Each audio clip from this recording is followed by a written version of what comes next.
sido un rato de 5 días en Tomares. Un rato en el que aquí donde estamos se han presentado 25 libros con sus 25 autores. Ahí, en esa plaza abrazada por 18 stands, se han vendido y firmado miles de libros. Un rato que Tomares ha dedicado a la gran fiesta de los libros, de los libreros, de las librerías, de los autores, de los lectores desde hace ya 11 años. El rato de este 2019 empezó el miércoles con Eduardo Mendoza, quien pregonó también desde este lugar que la pasión por los libros no se enseña, se contagia. Y hoy domingo llegamos al final con esta flamante novela de Juan José Millás, La vida a ratos. Digo flamante porque lleva 3 días en las librerías de toda España y por supuesto también aquí en la Feria del Libro de Tomares. Juan José Millás es valenciano madrileño. Cuentan de él que fue un mal estudiante pero muy curioso. Cursó la mayoría de sus estudios como nocturno mientras trabajaba en una caja de ahorros. Llegó a trabajar en el gabinete de prensa de Iberia, dejó Iberia y se dispuso a volar con sus propias alas, las alas de la palabra. Les voy a contar rápidamente algunas cosas de él. Su obra se ha traducido a más de 20 idiomas. A los 22 años publicó su primera novela, que además fue premiada, Cerbero con las sombras. Con La soledad era eso gana el premio Nadal. Con El mundo gana el premio Planeta. Le gusta mucho la radio. Estuvo en La ventana de la cadena SER mucho tiempo, también ahora en los fines de semana de la cadena SER. Sus palabras escritas las podemos leer en El País. Para Millás, novela, cuento y periodismo son territorios que se complementan y por los que él transita llevando materiales de unos a los otros. Hoy se ha venido a pasar un rato con nosotros a Tomares y hablar, quiero que lo sepan, por primera vez de su nueva novela. Es la primera vez que Juan José Millás habla de este libro que yo he leído con verdadera pasión. ¿Cuántas veces hemos escuchado esa fórmula de es un libro que engancha, es un libro que no...? Pues es verdad. Es, nunca mejor dicho, literalmente verdad que el libro de Millás engancha. Me alegra mucho compartir este rato contigo. Muchas gracias. Bienvenido. ¡Ay! Con lo que a algunos le está costando encontrar el libro para que se nos caiga al suelo. Ahí está. Leo ahí en la fajita de delante que es una novela disfrazada de diario o un diario disfrazado de novela. ¿Qué es más? Ya. Bueno, muchas gracias y muchas gracias a todos ustedes por venir, pese a ahora, porque es hora de estar comiendo. Y, bueno, pues es que realmente la novela no tiene fronteras. Siempre que se ha intentado encajar la novela dentro de unos parámetros, es decir, pues un libro para que sea una novela debe tener estas características, siempre se ha fracasado porque inmediatamente aparecía algo que no se atenía a esos parámetros y lo considerábamos como novela, ¿no? Lo que pasa es que es una novela en la que yo ensayo una fórmula que no había ensayado hasta ahora. Lo había ensayado parcialmente en una novela del 90, en La soledad era esto, en la segunda parte porque está escrita en forma de diario por una mujer. Lo que pasa es que aquí, además, el personaje era Juan José Millás también, ¿no? O sea que es un diario como de 3 años de vida que tiene la característica de, además de que los días no están señalados como en los diarios habituales de 16 de octubre de 2017 o lo que sea, sino que está estructurado en semanas, ¿no? Semana 1, semana 2, semana 3, así hasta casi 200 semanas que componen 3 años de mi vida. Y luego, cada semana es una unidad narrativa en el sentido de que lo que sucede el viernes suele tener alguna relación con lo que ha sucedido el lunes, y todas esas unidades narrativas sumadas dan lugar a una narración de mayor orden que es el libro, ¿no? Y luego la novela, digamos que tiene varios hilos conductores, varios hilos narrativos que luego se van trenzando, que son los espacios en los que yo me muevo, ¿no? De manera que pues aparece semanalmente, pues yo qué sé, en las sesiones de psicoanálisis. Yo me psicoanalizo todas las semanas, bueno, pues aparece la sesión de psicoanálisis, o aparece en mis clases en el taller de escritura creativa. Es decir, que los personajes son siempre los mismos, los alumnos del taller, la psicoanalista, luego pues en las relaciones familiares. Y otra de las características, y entonces claro, pues todos esos personajes van conformando realmente una novela, porque aquí no solamente cuento lo que me ha ocurrido, sino que cuento también lo que se me ha ocurrido, ¿no? Y entonces este contar lo que me ocurre junto a lo que se me ocurre, pero sin poner la frontera entre una cosa y otra, da lugar a que, en fin, se perciba también como una cuestión de ficción. Quiero decir que el lector,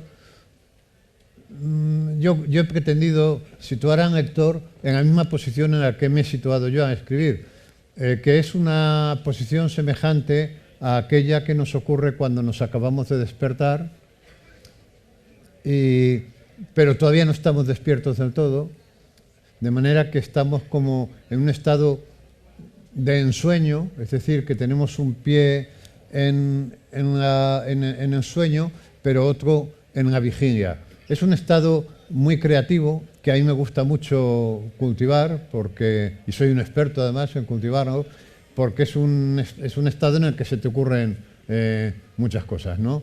Y es muy gozoso. Entonces, al borrar las fronteras entre lo que me ocurre y lo que se me ocurre, yo me he situado en un espacio donde tengo un pie en el sueño o en la fantasía y otro en la vigilia. Es decir, he roto esas fronteras porque somos demasiado aficionados, ¿no?, a las fronteras. Aquí acaba el sueño, aquí empieza la vigilia, aquí acaba la noche, aquí acaba el día.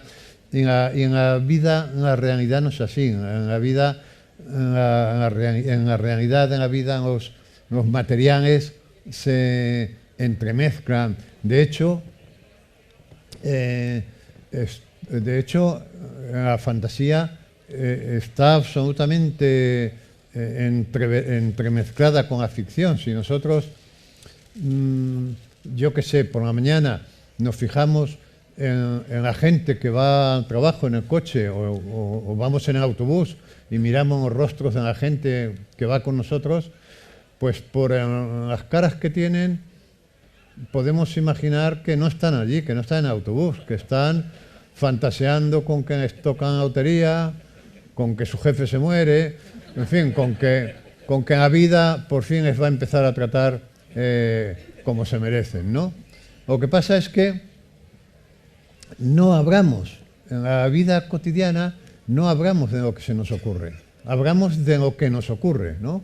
En lo que se nos ocurre está como censurado, de manera que uno llega a la oficina y le dice a su compañero, o su compañero le dice a él, pues fíjate en lo que me ha ocurrido. Lo que me ha ocurrido, pues me ha parado un guardia y me ha puesto una multa porque me he saltado un semáforo, lo que sea, ¿no? O mi niño se ha levantado con fiebre y hemos tenido que llamar al médico y tal.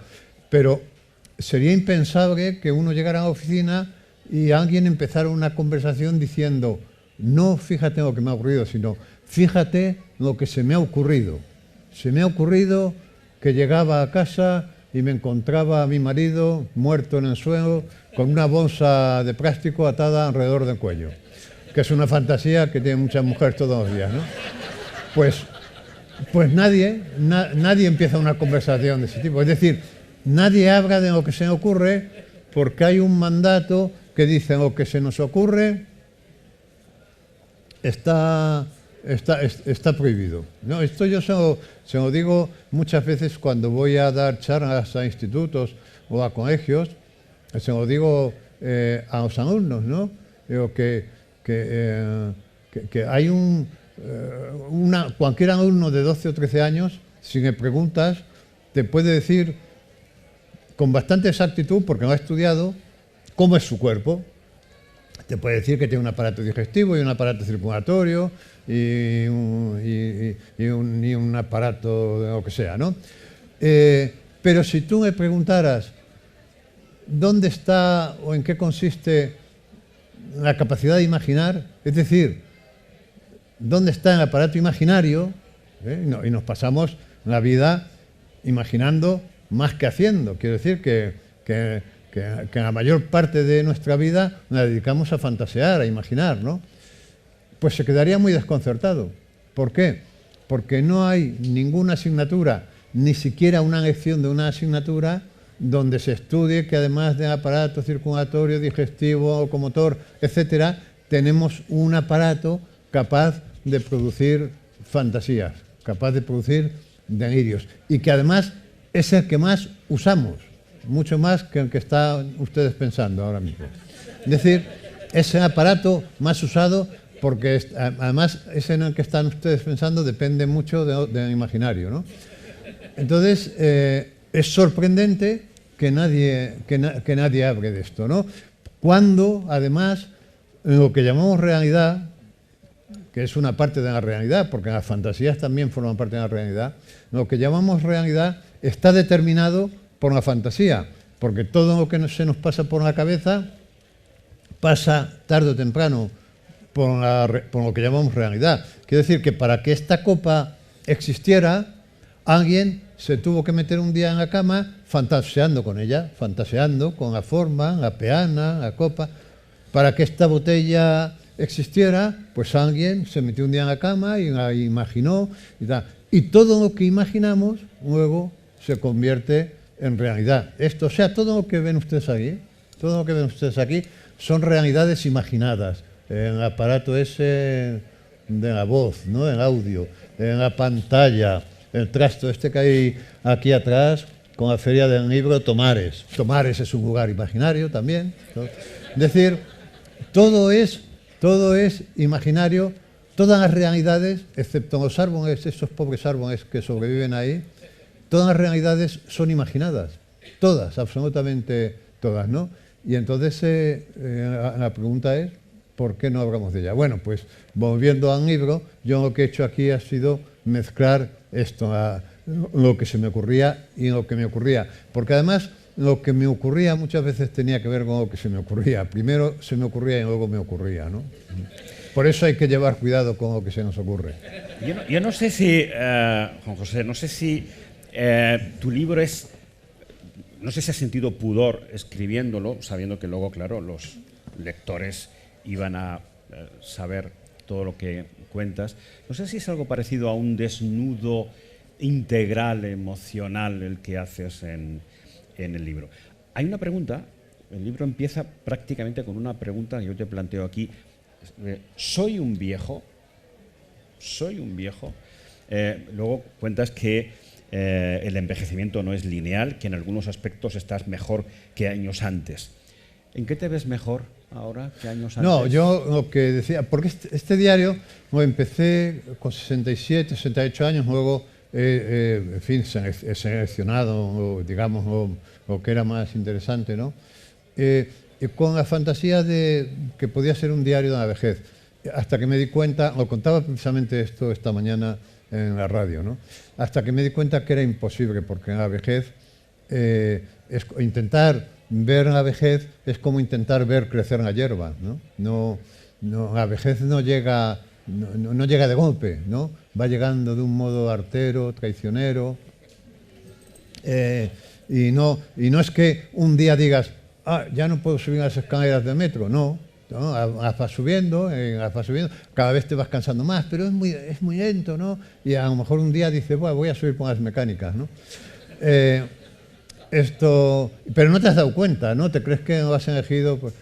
Entonces me di cuenta que era, bueno, luego se convirtió en otra cosa, me di cuenta que era imposible porque además ahí en esa también advertí que en la vejez no es Ninian. Es decir, que al final te mueres, desde luego, pero te mueres también porque hay una especie de mandato, ¿no? Dices, joder, envejece, y no quiero, pero al final te lo dicen tanto que dices, bueno, pues voy a hacer caso, ¿no? Sobre todo si no eres una persona, digamos, con mucha personalidad como yo, pues te dicen, no, pero tú ya no tendrías que viajar tanto. Pues en la primera vez no me escuchan, pero ya en la quinta vez que te dicen, no, quizás no deberías viajar tanto. Dices, pues quizás no, ¿no? Pero, bueno, entonces digo que la vejez no es lineal porque es verdad que das 2 pasos hacia adelante, hacia la vejez, hacia la muerte, pero das a veces uno hacia atrás, o a veces 2 o 3 hacia atrás. Yo, por ejemplo, físicamente en muchos aspectos me encuentro mejor cuando tenía 40 años. Yo con 40 años estaba hecho un desastre, me dolían las lumbares, tenía problemas de espalda, somatizaba mucho, todos los problemas mentales se acababan convirtiendo en problemas físicos, además fumaba una barbaridad, con lo cual estaba acatarrado a mitad del año. Es decir, que no, en ese sentido digo que no es lineal, sino que a veces, pues dice, joder, pues en este aspecto estoy mejor que cuando tenía 60, ¿no? Y entonces es imposible hacer un diario de la vejez porque no puedes observar la vejez, porque es como ponerte a observar una hierba, ¿no? Es decir, en la hierba te pones a observarla para ver cuándo crece, para tomar nota, y no lo ves. Ahora te das la vuelta, vuelves y ha crecido. Es decir, pues así es la vejez, ¿no? Estás observando y no notas nada, pero cuando te bajas la guardia, dices, falla. En el libro de Juan José Millás... No, y después, perdón, hay otra cosa, perdona. Sí, sí. Hay otra cosa que decía yo también esta mañana en la radio, a propósito, porque es que esta mañana en la radio hemos entrevistado a 4 personas que tenían más de 100 años, ¿no? Y entonces, a propósito de esto, pues ocurre otra cosa curiosísima, ¿no? Y es que en la vejez se reeditan muchas cuestiones que pertenecen teóricamente a la infancia o a la adolescencia. Es decir, yo cito mucho, a propósito de esto, la primera frase de los diarios de Cheever, que es un libro maravilloso, y que empieza de este modo, empieza diciendo que son unos diarios de vejez, ¿no? Y empieza diciendo, en la madurez hay misterio, hay confusión. Y claro, esa frase se podría decir de la infancia. Un diario de un niño podría empezar diciendo, en la infancia hay misterio, hay confusión. O de un adolescente, en la adolescencia, Dios mío, hay misterio, hay confusión. Bueno, pues en la madurez, en la vejez hay misterio, hay confusión. Entonces, durante la parte central de la vida, el misterio y la confusión han desaparecido porque uno se tiene que hacer cargo de tantas cuestiones de orden práctica que no queda tiempo ni para la confusión ni para el misterio, ¿no? Estás criando a los hijos, ganando el dinero, cambiando de casa, en fin, no queda tiempo. Y de repente en la vejez, hostia, si tengo cosas de adolescente, ¿no? Y por eso yo digo que entre los abuelos y los nietos hay una complicidad de la que están excluidos los padres, porque los padres en ese momento están en otras, están en las cuestiones de orden práctico. De manera que al hecho de que das 2 pasos adelante, 1 atrás, se añade el hecho de que vuelves un poco a la infancia y a la adolescencia en muchas cuestiones. Por eso digo que es muy complicado esto. Bueno, yo te veo muy bien. Muchas gracias. Veo muy bien y Tomares te sienta muy bien. Muchas gracias. Tienes que volver a la Feria del Libro.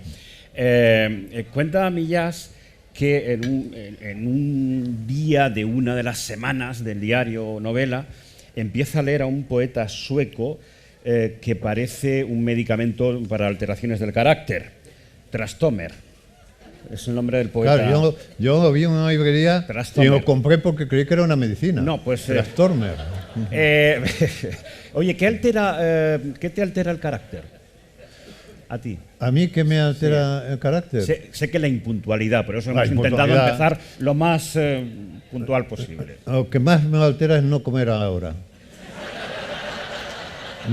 Me entra... Bueno, mira, un rato más. Un rato me empieza a entrar un mal humor, un malestar. Cuando yo hacía radio con Gemma Nierga en las tardes, con alguna frecuencia salíamos de viaje a hacer el programa pues a Sevilla o a Oviedo, a donde fuera, ¿no? Y entonces el programa empezaba a las 4 de la tarde. Sí. Y ella y su equipo pues no comían, porque a esa hora estaban, a las 1:30, a las 2 estaban preparando el programa, pedían unos sándwiches, y ahí me entraba un cabreo. Y ya yo no quería decir nada, claro, pero Gemma se dio cuenta y entonces tenía todo dispuesto para que cuando yo llegara al sitio donde íbamos a hacer el bolo, a la 1:30 tuviera mi mesa, porque además yo quería comer bien, porque decía, pero ¿cómo coméis mal? O sea, empezar el programa a las 4 habiendo comido mal, a mí me gusta. Además, tú fíjate, íbamos a cualquier sitio donde fuéramos, nos invitaban a comer los mejores productos de la zona. Claro. Íbamos a Galicia y una comida con marisco. Decía, no podemos comer marisco porque tenemos que hacer estas ciganas, porque tenemos que hacer una radio a las 4. Son las 2:30. ¿Quieres que te traigan algo? ¿Quieres? Pues quizá unos frutos secos para que... Pues por favor, organización de la feria, unos frutos secos. No, en serio, ¿eh? No. Voy a decir que esta era Javier, por favor, unos frutos secos.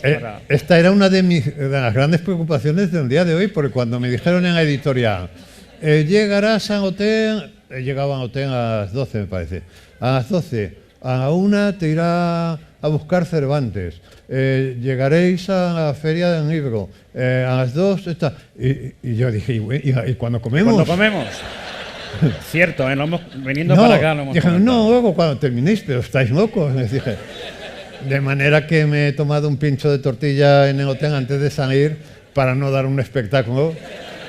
Porque ya digo, si yo a esta hora estaría furioso, estaría cagándome en todo. Aunque también lo de los frutos secos va en serio, ¿eh? Los frutos secos dan un subidón. Por favor. No voy a estar aquí masticando y hablando, no. Pero siempre animará la cosa. Oye, hablando de cosas de tú me has preguntado, yo te contesto, pero no quiere decir que me traigas aquí ahora un muslo de pollo y me ponga ya a comer. No, pero tanto como un muslo de pollo, no. Me recordaría una cosa que a mí me molestaba muchísimo, que era aquella locutora que ya murió, que en paz descanse, que se llamaba Encarna Sánchez. Encarna Sánchez. Sí.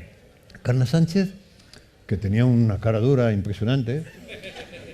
Yo a veces la escuchaba por la radio y se notaba que estaba comiendo. Yo decía, pero bueno, porque se notaba que estaba con un filete comiendo mientras hablaba. Y a mí me parecía aquello una falta de educación enorme. No vamos a caer en eso. Bueno, pero hablando de cosas de comer, igual te puedo pedir una manzana o un plátano. Pero no sé si tienes dudas todavía entre la manzana y el plátano. Les voy a leer lo que dice Juan José Millás en su libro. La manzana había sido la perdición de Adán y Eva, pero el plátano me recordaba a mi pene. La manzana me daba miedo y escoger el plátano me daba vergüenza. ¿Has aclarado ya la duda entre la manzana y el plátano? Pues cuando estoy solo tomo un plátano. Pero me parece que tiene algo de masturbación, ¿no? Es un poco onanista esto de estar comiéndose un plátano solo en la cocina, ¿eh? Y si te lo comes en compañía es un poco cochino, ¿no? ¿Ah, sí? ¿Eso se lo has consultado a tu psicoanalista?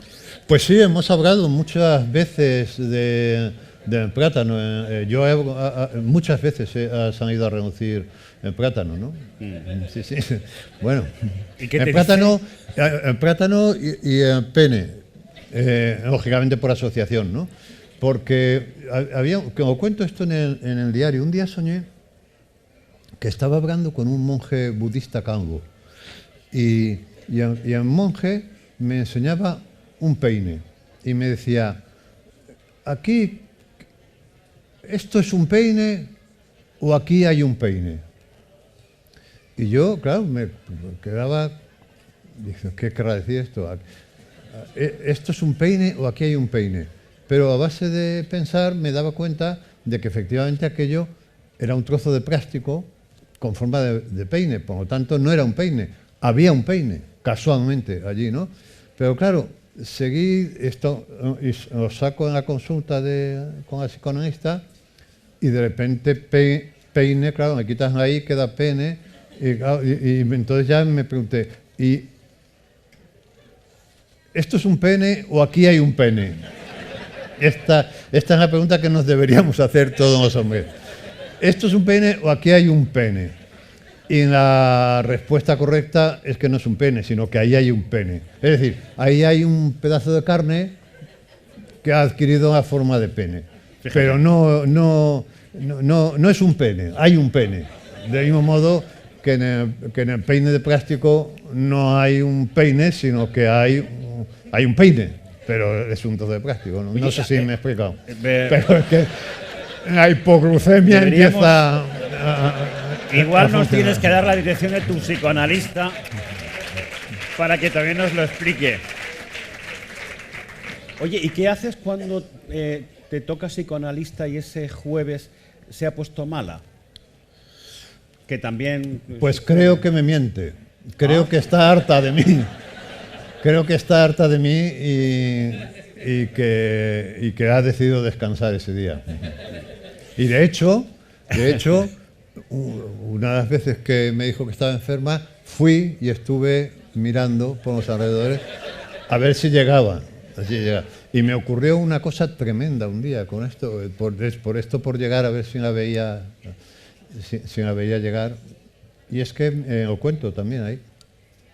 Y es que de repente me encontré a una psicoanalista con la que yo me había psicoanalizado antiguamente, allí cerca del portal de mi psicoanalista actual. Y hombre, ¿qué tal? Nos saludamos y digo, ¿qué haces por aquí? Y dice, he cambiado la consulta, ahora la tengo aquí, en el mismo portal, en el tercero, la mía está en el segundo. Entonces yo me quedé aterrorizado, claro, porque claro, si hubiera entrado con ella, se habría dado cuenta que estaba perpetrando un adulterio psicoanalítico, ¿no? Y entonces dije, no, yo es que estoy aquí, he venido a ver a un amigo y me fui. Y ya cuando ella subió, yo detrás subí a mi consulta, a mi sesión, pero fue muy traumático porque, claro, yo estaba allí tumbado y pensaba, igual en la habitación de arriba, en este mismo momento, justo en esta misma geografía, hay otro tipo tumbado con mi antigua... y tenía mucho de adulterio la cosa. Se lo dije a mi psicoanalista actual, no os diré lo que me dijo. ¿Qué te dijo? No lo diré, no. A mí es que en el asunto del adulterio es que es muy interesante. Yo tengo un libro que se llama Cuentos de adúlteros desorientados, que es una redundancia porque... Sí. Y me interesa mucho porque yo siempre me he preguntado por qué la gente para engañar a su cónyuge se esconde tanto, ¿no? O sea, porque en adulterio se comete en sitios, pues yo qué sé, en el cuarto de la fotocopiadora de la oficina, en hoteles. Es decir, en adulterio se comete en sitios muy clandestinos. En el adulterio y en la clandestinidad van muy unidos, ¿no? Y yo siempre he pensado, ¿y por qué se esconderá tanto en el adulterio, ¿no? Y en la conclusión a la que he llegado es completamente distinta a la circundante, ¿no? Porque la gente dice que, desde el punto de vista de los hombres, voy a hablar ahora, que los hombres tienen amantes, y esto claro es una cosa muy antigua, porque con el amante pueden hacer cosas que no pueden hacer con la esposa. Porque sí, porque la esposa es la Virgen María, ¿no? Y yo creo que es al revés. Yo creo que la amante es la madre. Y por eso los adúlteros se esconden tanto, porque no es que estén cometiendo adulterio, es que están cometiendo un incesto, y eso sí que está castigado socialmente, ¿no? Y entonces siempre me ha interesado mucho este asunto, ¿no? Oye, una curiosidad, te pregunto muy en serio. ¿Deberíamos acostumbrarnos a ver como algo natural lo de ir al psicoanalista, igual que es normal ir al peluquero o al dentista? Es decir, ¿vamos cuando lo necesitamos? No, no deberíamos verlo como algo normal, porque no hay situación más extraña que la de ir a... Es decir, tú, en mi caso, yo vivo en Madrid, vives en una ciudad donde una vez a la semana coges el metro, o dos, son las que, en fin, según tu grado de... coges el metro, te bajas en la estación de un barrio al que habitualmente no vas nunca, llegas a un portal al que no has entrado nunca, coges el ascensor, das al segundo piso, llamas a una puerta, te abre una señora que no conoces de nada, entras en una casa por un pasillo que hay habitaciones pero en las que nunca has entrado porque solamente entras en una. Yo entro en esa y en el baño, pero por curiosear, digo, quiero ir al baño. Y te tumbas en un diván, la psicoanalista se pone detrás, de manera que no sabes si está haciendo punto o dando una cabezada, sobre todo si es muy ortodoxa como la mía, que no dice nada nunca. Y tú te pones a hablar de lo que te viene a la cabeza, del peine, del pene, de tal. Y eso no es normal. ¿Y por qué vas entonces? ¿Por qué vas? Pues yo tengo una tendencia tremenda hacia las cosas anormales. Me gustan las cosas anormales, las monstruosidades. Y esto es una monstruosidad, esto que acabamos de decir, o no es raro esto, ¿no? He leído algunos comentarios, algunas críticas de este libro de Millás. Ocurrente, descabellado, familiar e inquietante, inconfundible, Millás es uno de los escritores con más verdad por centímetro cuadrado de página. Y algo muy bonito que te han dicho aquí mismo al llegar hoy a tomar, se te ha acercado un señor que seguro estará por ahí y te ha dicho gracias porque usted hace especial lo cotidiano. Esto se le acaba de decir un señor. ¿Te ha gustado, no? A mí me ha sonado muy bien. Como periodista, como lector tuyo, me ha sonado muy bien. Sí, porque justamente es en lo que llevo trabajando toda la vida. Es decir, en hablar de lo cotidiano, pero de un modo que seamos capaces de ver lo que de misterioso hay en lo cotidiano, ¿no? Y yo además cultivo mucho eso, por ejemplo, en mis artículos. Cuando yo empecé a escribir artículos de prensa, yo pensé, en la prensa hay un exceso de política. A mí me gustaría cultivar un tipo de columnismo que tuviera que ver con la vida cotidiana, pero viendo la vida cotidiana a la luz de un misterio, ¿no? Dije, voy a hacer este experimento a ver qué pasa. Y la cosa funcionaba porque yo en el periódico yo decía, me van a echar, pero no me echan. No sonaba el teléfono, no decía. Y cuando te llaman del periódico, o sea, es mejor que no te llamen, porque cuando te llaman es para algo malo. O sea, si no te llaman todo está bien, ¿no? Es como, me recuerda a aquel chiste, que es un chiste muy serio, que contaba que fumaba. Eugenio. Contaba de un señor, de un niño que nacía y no hablaba, y tenía 4 años y no hablaba, y 5 años y no hablaba, y 10 años y no hablaba, y no hablaba nunca. Y cuando tenía 40 años, vivía con su madre, y cuando tenía 40 años, la madre le pone un día la sopa, y él se la lleva y dice, la sopa está fría. Y la madre se queda asombrada. Dice, pero hijo, podías hablar, pero ¿por qué no has dicho nada en estos 40 años? Y dice, porque hasta ahora todo era perfecto. Pues esto, yo no sé qué estaba contando yo antes de decir, pero tenía que ver con... ¿De qué me habías preguntado? Perdón. ¿qué es lo último que te... no, lo que te ha dicho el señor que haces no, especial o cotidiano? De la vida cotidiana, ¿no?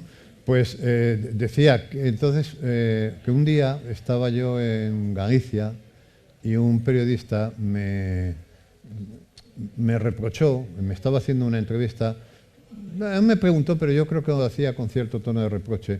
Me dijo, es que usted entra una mosca por la ventana y ya tiene resuelta la columna. Y él aludía a una columna que había publicado yo unos días antes, en la que contaba la siguiente historia, que ya me dirán ustedes si es una historia, si no es una historia doméstica, familiar y al mismo tiempo fantástica. Ocurrió que un día estaba yo en casa, a eso de las 11 de la mañana estaba trabajando, y estaba solo en casa, o sea, todo el mundo estaba fuera. Y de repente me empezaron a dar unas ganas enormes, como ahora mismo, por ejemplo, de tomarme una cerveza.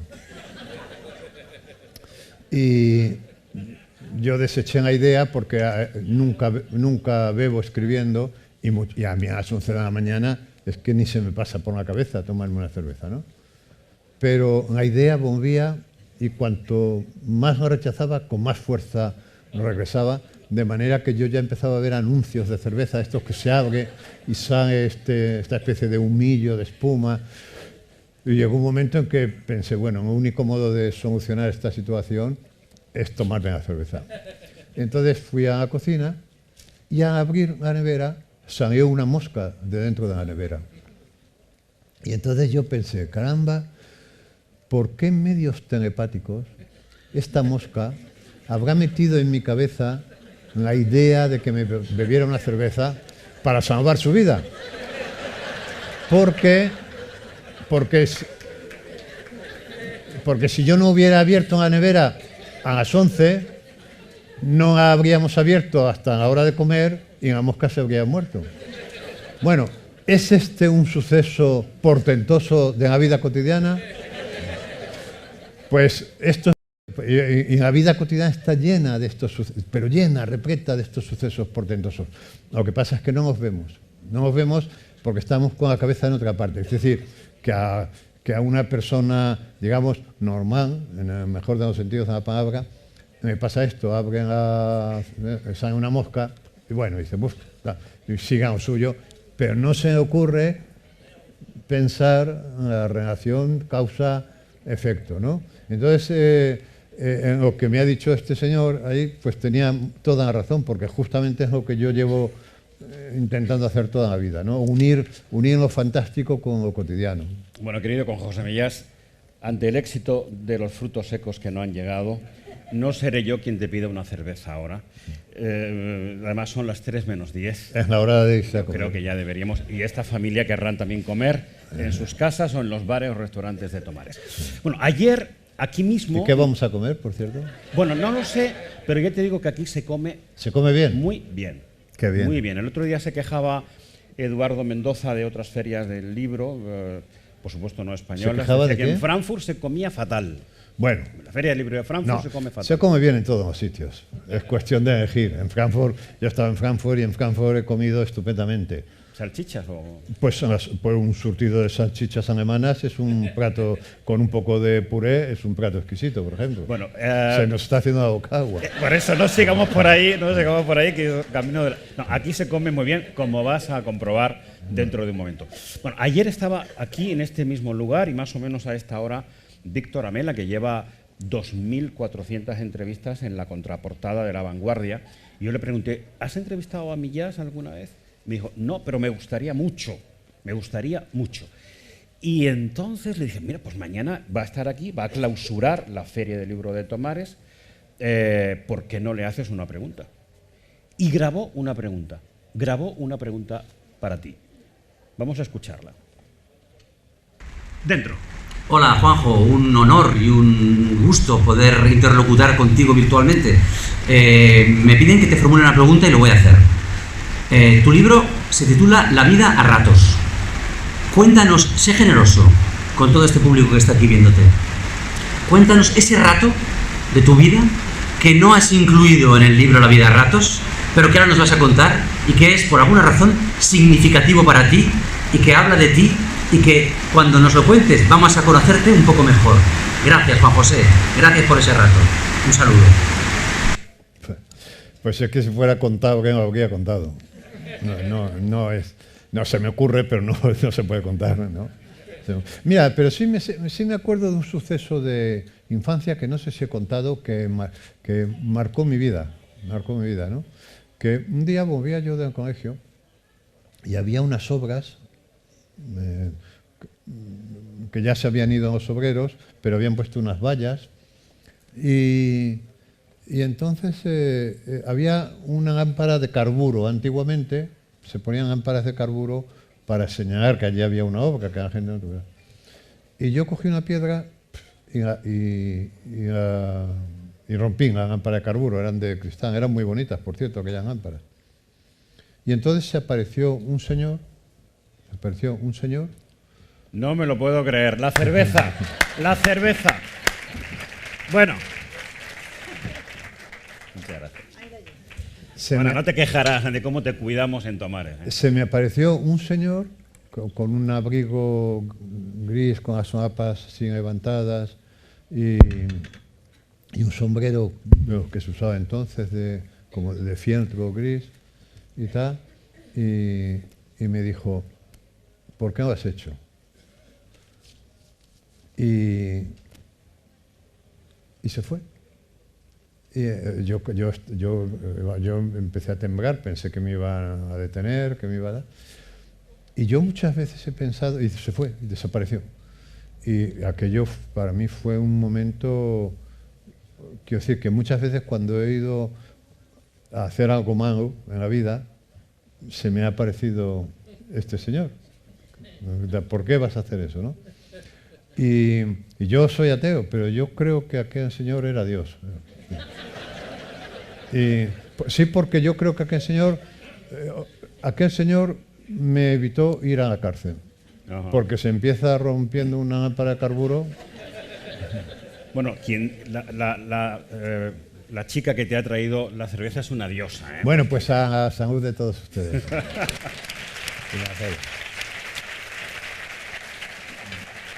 Bueno, terminamos la Feria del Libro en este momento. Estamos clausurando. Estamos clausurando en este momento la Feria del Libro. ¿Y qué fue más brillante, en la apertura o en la clausura? Hombre, no faltaron las sonrisas ni las risas. Pero hubo aplausos en medio de... Hombre, yo creo que hoy más, ¿no? Sí, francamente, yo también estuve con Eduardo Mendoza en el pregón. Yo creo que hoy más. Es que tengo mucha competencia con Mendoza. Bueno, él no pidió cerveza, ¿eh? Hombre, porque él se cuida muchísimo. Aparte de que él es muy inglés, sabes que vive en Londres. Sí. Aparte de años, y no habría cometido la grosería de hablar de comida como yo. Yo soy un chico de barrio. No, yo creo que, hombre, el pregón tiene ese punto de solemnidad, ¿no? Del pregón que inaugura la feria. Es verdad, porque a mí, perdón, Sí. ya me he enrollado, ya tengo cerveza. A mí me han invitado muchas veces a dar pregones. No he dado ninguno porque no sé cómo hacerlo. Y debe ser por esto de la solemnidad, ¿no? Yo me veo allí. ¿no? Claro. Estuvo la consejera de Yo Cultura, estoy en fin, especializado en cerrar. Y a ti te corresponde cerrar y convocarnos, claro, a la feria de 2020 en Tomares. Sí, no falten ustedes al año que viene a esta. Yo no sé si estaré ya entre ustedes. Con toda franqueza, pues ya con la edad que tengo, no sé si estaré entre ustedes. Pero si estoy entre ustedes, les prometo que estaré aquí también. Gracias. Muchas gracias.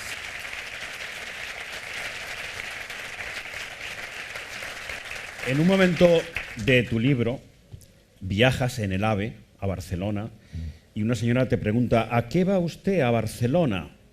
Y tú le respondes, a volver. ¿A qué ha venido usted a Tomares? Espero que para volver también, porque a Tomares siempre se vuelve. ¿Nos vemos en la feria de 2020? Si estamos aquí, sí. Nos vemos en la feria de 2020. Y ustedes también. Y ustedes también. Muchas gracias. Gracias.